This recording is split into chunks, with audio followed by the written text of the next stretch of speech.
O Senhor esteja convosco.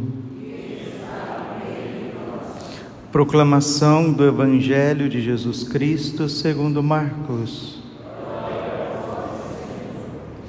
Naquele tempo, Jesus entrou de novo na sinagoga.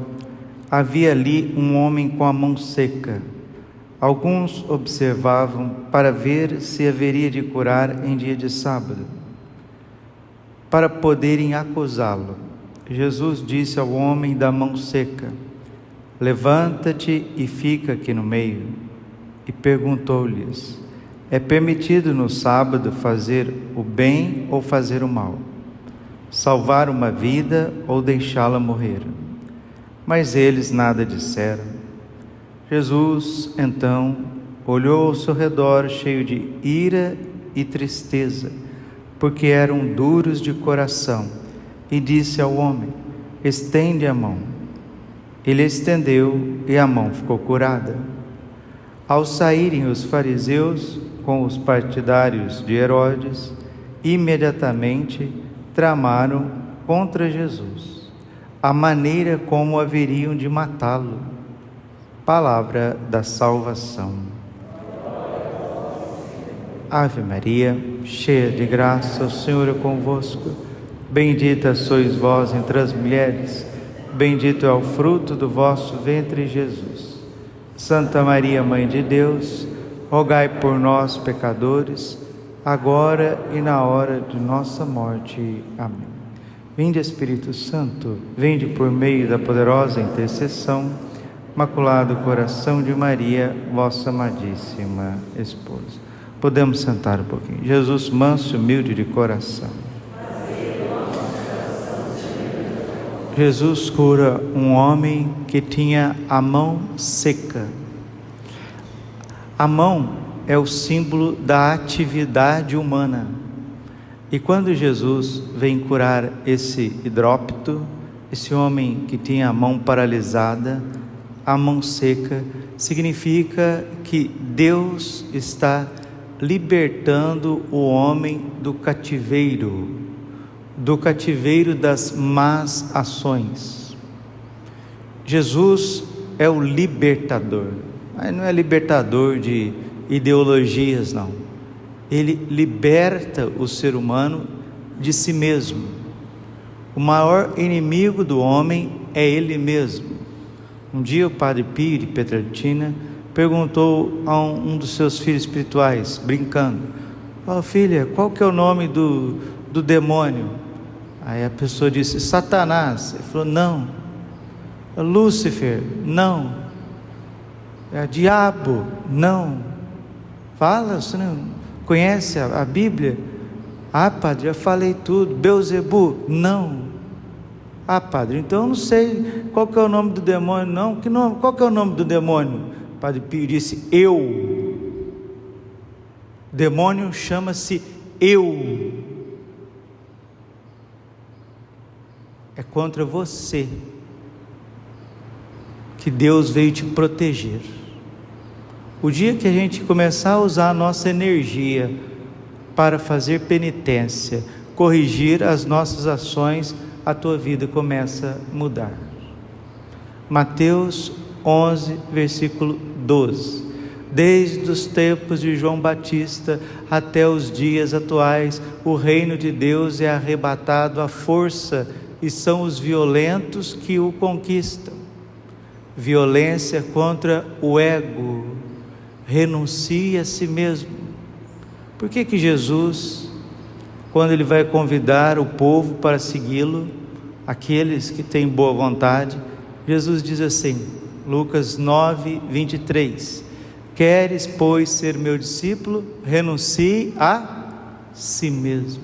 Jesus não falou para renunciar ao demônio, falou para renunciar a si mesmo. E Chesterton, que é muito inteligente, ele escreve assim: olha, sabe aonde que mora as pessoas que estão absolutamente certas de si mesmo? No hospício. Nós temos que desconfiar de nós mesmos. Jesus misericordioso apareceu para Santa Faustina e disse: filha, vou te instruir no combate espiritual. Primeiro conselho: desconfie de si mesmo. As pessoas que não desconfiam de si mesmas brigam o tempo inteiro com os outros. As pessoas, por não desconfiar de si mesmas, desconfiam da igreja, desconfiam dos dogmas, desconfiam do magistério. As pessoas que não desconfiam de si mesmas acham que vão salvar o mundo. Aí criam o comunismo, criam aquela doutrina de Adolf Hitler. As pessoas que acham que vai resolver, que não desconfiam de si mesmo, cria o feminismo. Aqueles que acham que são perfeitos, que vão ajudar a terra a ser melhor, cria um sistema sem Deus, dizia o Papa Bento XVI. O mal pode fazer muito barulho, e ele faz, mas o bem que é Deus, o bem que é o Evangelho, o bem que é a criação que Deus constituiu, ele sempre vence. O amor vencerá. Jesus adentra essa sinagoga e vai ao encontro daquele homem de mão seca, e ele vai curar aquele homem, porque Jesus também, ele é médico dos médicos. Esses dias nós ouvimos no Evangelho de São Marcos, né? Eu não vim para os sadios, mas eu vim para os doentes. E Jesus veio curar. A palavra, o nome Jesus, Yeshua, significa Deus cura. Deus cura. Deus veio curar quem, Padre? Veio curar nós, curar eu, veio curar você. Quando o Senhor nos cura, Ele está nos libertando. Essa mão seca significa também um dos pecados capitais que destrói a humanidade, destrói a vida do indivíduo, a família, a sociedade, a preguiça. Minha avó sempre falava, minha avó ela tinha uma sabedoria, coitadinha. Aí ela pedia uma coisa, eu era criança, tinha 6, 7, 8 anos. Vozinha, eu estou com preguiça. Ela fala, preguiça é a mulher do demônio. Ela fala desse jeito. A preguiça é a mulher do demônio. A pessoa preguiçosa, ela não é que ela não realiza nenhuma atividade, não é isso. Ela deixa de fazer o que tem que fazer, o que deve fazer, para fazer o que ela quer fazer. Hoje é dia de Santo Antão, pai dos eremitas. Não sei se você sabe, a máxima dos eremitas, a regra de vida dos eremitas é essa: não faça o que você quer, faça o que você deve. Aqui está um ensinamento do próprio São Paulo, né? São Paulo enxerga isso. São Paulo é realista, São Paulo é muito realista. Lá no capítulo 7 de Romanos, ele vai dizer justamente isso, essas duas lutas que ele tem, né? A luta interior, esses dois movimentos interiores, o homem novo que aspira às coisas de Deus, quer fazer as coisas bem feitas, quer obedecer a Deus, quer ser filho, quer ser dócil, e ele vê que tem um rebelde dentro de si, lutando contra aquilo que é realmente o que ele deve fazer. Então ele diz assim: vejo o bem que quero, faço o mal que não quero. Infeliz que sou, quem me libertará desse corpo de morte? Aí ele mesmo responde: a graça de Cristo Jesus. Se não for a graça de Deus, o homem seca. O pecado é uma ressequidão. Tanto é que no Salmo 31 diz assim: enquanto me conservava calado, mirravam-me os ossos, ressecavam-me os ossos, o pecado resseca por dentro e a pessoa não desenvolve. Então, queridos, como vencer esta preguiça espiritual? Somente através da graça de Deus. Ele vai te libertar de você mesmo.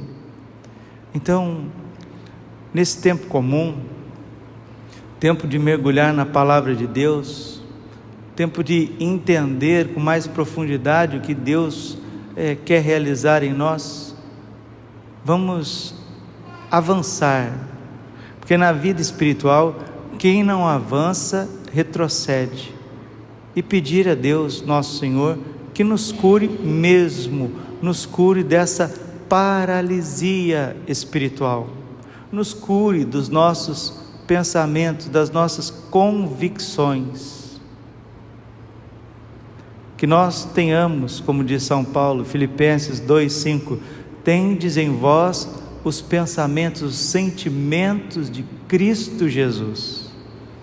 Que o Senhor arranque da nossa vida toda ideia alheia ao seu coração, e que nós sejamos livres, homens livres para rezar, para estudar, para trabalhar, para fazer as coisas bem feitas, da primeira vez, não deixar para amanhã. Tem gente que é mestre em fazer as coisas 1, 2, 3, 10, 15 vezes, porque não fez da primeira vez corretamente. Marcos 7:37, ele tem feito bem todas as coisas, aos cegos ele faz enxergar, aos surdos ele faz ouvir, aos paralíticos ele faz andar. Que o Senhor cure a nossa cegueira, porque a gente vê defeito demais nos outros e nas coisas, mas na gente, que o Senhor cure a nossa surdez, né? Como a gente ouviu domingo, linda leitura do livro de Samuel. Samuel ouvia o sussurro de Deus, me chamou, fala, Senhor, que o teu servo te escuta. Olha a disposição de quem está curado, olha a disposição de quem está sadio espiritualmente.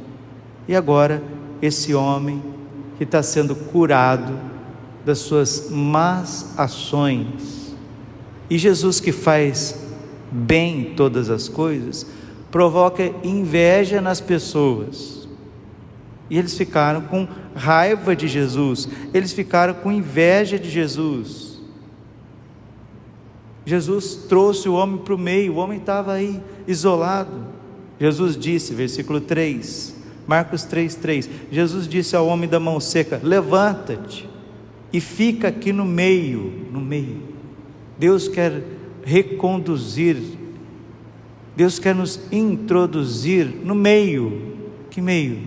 A sua igreja, na família, nos bons relacionamentos, porque para uma pessoa ser curada, não basta ela estar com a mão em movimento, mas ela tem que ter o coração em movimento, porque o ser humano foi feito para amar. Ninguém vai amar computador, ninguém vai amar dinheiro, pior que ama. Quem ama dinheiro se perde. Quem ama redes sociais, quem ama essas coisas, fica isolado, não vem para o meio, também adoece. Jesus cura e reintroduz o homem nos relacionamentos humanos, em sociedade, dignidade. E perguntou-lhes, é permitido no sábado fazer o bem ou fazer o mal? Salvar uma vida ou deixá-la morrer? Eles, quem? Os fariseus, os mestres da lei, os escribas, ou seja, os líderes religiosos daquele momento, nada disseram. Versículo 5, Jesus então olhou ao seu redor, aqui que está, hein, meus irmãos, e nós vamos terminando. Jesus então olhou ao seu redor, cheio de ira e tristeza, porque eles eram de coração duro. Jesus então olhou ao seu redor, cheio de ira e tristeza, porque eram duros de coração, e disse ao homem, estende a tua mão. Ele estendeu a mão e a mão ficou curada. Ao saírem os fariseus com os partidários de Herodes, está vendo? Quando o poder político e o poder religioso se corrompe, os fariseus é o poder religioso, os partidários de Herodes é o poder político. Os dois se uniram e tramaram contra Jesus. Ao saírem os fariseus com os partidários de Herodes, imediatamente tramaram contra Jesus. Tramaram a maneira como haveriam de matá-lo. Está vendo? Quando a gente não vai para frente, a gente vai para trás. Se a gente entra na igreja e não se converte, daqui a pouco a gente está se aliando ao mundão para destruir Jesus, né? E não é isso que Deus quer de nós. Deus nos quer livres, Deus nos quer cheios do Espírito Santo, não para fazer a nossa vontade, mas fazer a vontade de Deus. Quando te reza, seja feita a vossa vontade, assim na terra como no céu, é a maior libertação que um ser humano possa receber. Porque o que te escraviza e faz sofrer é a tua vontade. Eu não tenho tempo aqui, nós temos que terminar uma homilia rápida de missa de manhãzinha, mas outra hora a gente conversa sobre isso. Porque um dia Deus Pai disse para Santa Catarina de Sena: olha minha filha, fica sabendo, o que te faz sofrer é a tua vontade. Presta atenção, o que te traz um sofrimento abrupto, medonho, desmedido, fora do normal, é a tua vontade. Mas padre, eu sou livre, como é que eu não vou ter minha vontade? Não, você tem a capacidade volitiva, mas não quer dizer que a tua vontade te torna livre. Para minha vontade eu posso entrar dentro de uma jaula, fechar a chave e jogar fora. Sou livre, tenho vontade, mas eu me aprisiono. Então, não vamos fazer o que a gente quer, vamos fazer o que a gente deve. E o que a gente deve? A gente deve renunciar a nós mesmos, a gente deve desconfiar de nós mesmos, a gente deve clamar a misericórdia de Deus, a gente deve pedir a graça de Deus, a gente deve viver os mandamentos, a gente deve terminar a homilia na hora certa, porque a vontade é de falar mais, mas eu devo terminar a homilia. Está vendo? Numa liturgia você tem que combater você mesmo, numa liturgia, e assim vai, e assim vai. Deus, Ele quer te libertar de si mesmo. Feliz daquele que entende isso, como Santa Teresinha, né? Como o Coradars, como os santos, que desconfiavam de si mesmos, e faziam penitência, eram generosos na oração, e no cumprimento dos seus deveres, foram santos. Se você fizer isso, coisas pequenas, o dia inteiro, renunciando a si mesmo, fazendo o que você deve, renunciando, você vai ter consolações divinas, e no final de um ano, não precisa ser muito não, você já é outra pessoa. Glória ao Pai, ao Filho e Espírito Santo, como era no princípio, agora e sempre, por todos os séculos dos séculos. Amém. Coração Imaculado de Maria, confiança, saúde e vitória.